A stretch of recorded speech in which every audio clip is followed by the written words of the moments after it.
Hi guys, welcome back to the Piston Show. I'm Keshi Dillon, and as usual I'll be the host for your video, and finally we can show you the new Proton eMAS 7 after what seemed like an eternity of teasing, roadshows, road tours and such.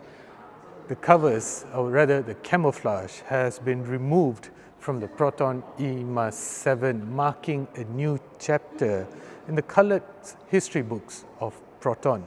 Now this is Proton's first EV, but before you discount it as a mere rebadge, in this video I'm going to tell you everything that Proton has done to localize the eMAS 7 and how it drives differently from the car that it's based on, the Geely E5. So in terms of design, well, there's really not much to distinguish it from the car that it's based on, the Geely E5. However, the premium spec, which is the model that you're seeing here, runs on 19-inch wheels wrapped in Goodyear Efficient Grip SUV tires. And one of the key ways that you can distinguish the premium from the entry-level model is that the premium runs on bigger wheels. The entry-level model runs on 18-inch wheels. But besides that, the top spec level, which is what you're seeing here, also gets a full panoramic sunroof. Now, besides that, everything else between the Geely and the Proton remains largely the same. Even from the back, it looks identical to the Geely E5. Now this is obviously an LED light strip, but I can't show you what it looks like right now because the batteries for this model have been disconnected. I can show you what it looks like when we go and check out the base model over there. I'll do that later. Now, another key distinguishing factor between the flagship and the entry-level model is that the flagship gets a power tailgate, whilst the entry-level model does not. Now we jump inside.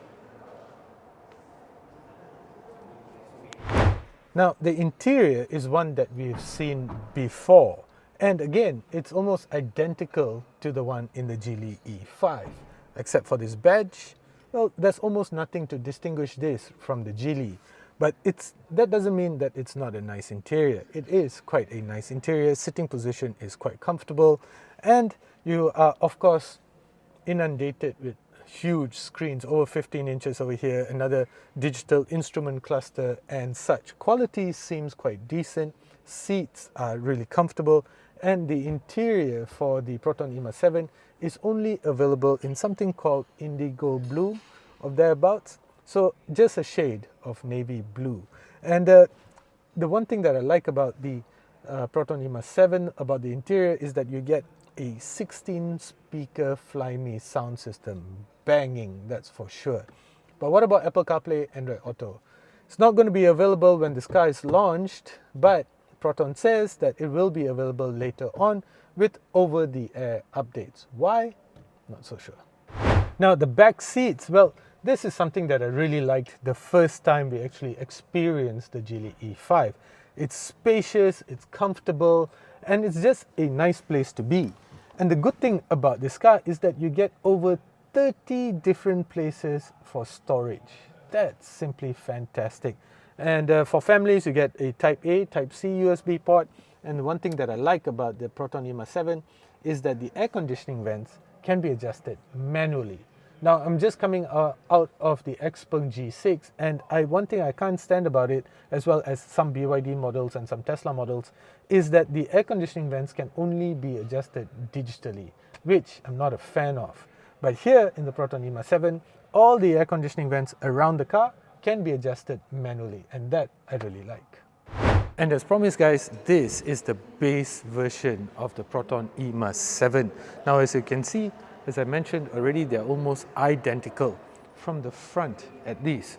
But to distinguish the two, you can tell them apart because this actually runs on 18-inch wheels. These are by GT tires. And then on top here, you do not get a panoramic roof, where else on the top spec model, you do. The charging ports are located right over here on the right-hand side. So this is what I meant by showing you the LED light strips, because this looks really cool, doesn't it? But then again, it's identical to the Geely E5. And then, as compared to the top spec model, you have to do the opening and closing of the boot lid by yourself. But besides that, everything is identical between the two. However, the interior has some differences. Let's go check it out. And the interior between the two, again, the same. But this one has battery, so you can take a look at the clarity of the infotainment screen, the clarity of the instrument cluster and such. And you also get that 16-speaker Flyme sound system in here, but you do not get the 256 ambient colors. That's a lot of color choices if you ask me. That's almost enough to last you one color a year. Well, almost. Now, in terms of driving the Proton eMAS 7, well, I gotta say this, that when I first drove the Geely E5, I didn't quite like the suspension settings of the car. I found it to be a little bit too soft.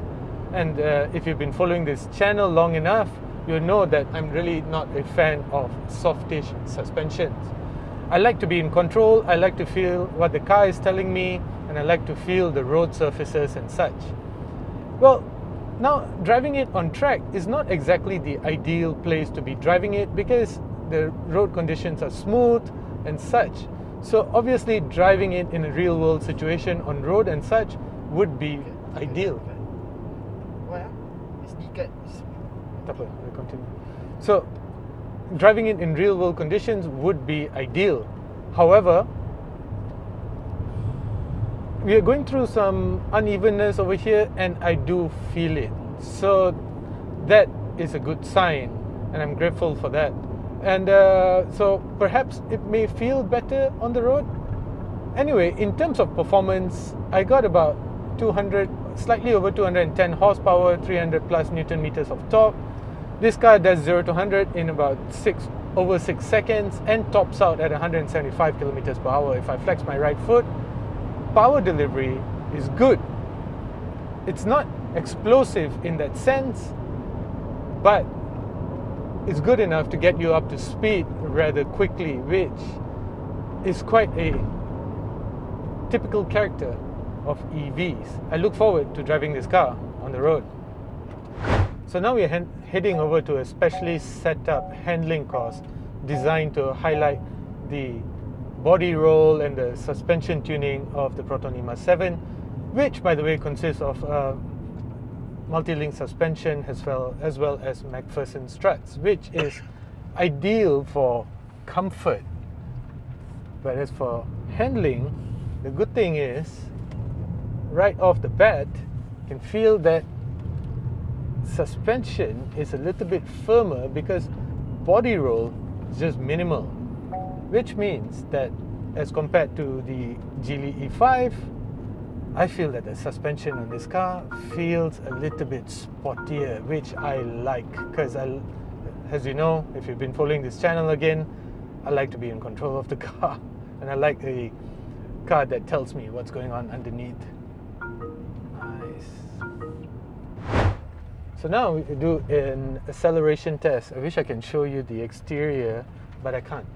So the acceleration test, again, 0 to 100 is supposed to be 6.9 seconds. I'm definitely going to be more than 100 kilometers per hour by the time I reach the end of those cones. And let's see, 1, 2, 3. Power delivery is linear. Everything is set to sport. There's just a moment of lag over there. And 125. Fun. Very good stuff. No? Finish, yeah? So the Proton eMAS 7 is obviously a very nice car to be in, particularly. Even from a driving aspect, I found that the eMAS 7 was actually much nicer than the Geely E5. But I thought that Proton had actually done something with the suspension. However, after driving the car, I was told that Proton had not worked on the suspension. In fact, the car that we drove was not even the full production model as yet. So no, you will not be able to buy that car. The car that you are going to get, should you order Proton eMAS 7, is completely different than what I drove. Why did Proton do that? Marketing gimmicks perhaps? But anyway, So why did it feel firmer? We are guessing that because the cars that we drove, the Geely E5, were the same cars which Geely drove from China to Malaysia. So I'm guessing, through all that rough and tumble, driving thousands of kilometers, perhaps it had an effect on the suspension of the car. But that's what we have been told, and that's what we are guessing as well. Now, I wasn't quite pleased to hear that the cars that we drove were not the production cars, because then what would be the point of this video? However, looking past that and appreciating the eMAS 7 for the interior as well as its range capabilities as well as charging capabilities, I'm excited to know what Proton can do with the eMAS 7. So watch this space. I hear that it's going to be quite an interesting car. By the time you watch this video, the car would have already been launched. I have no idea about the pricing, so I'm going to insert the pricing down in the description box below. Thank you for watching, guys. As usual, do consider subscribing.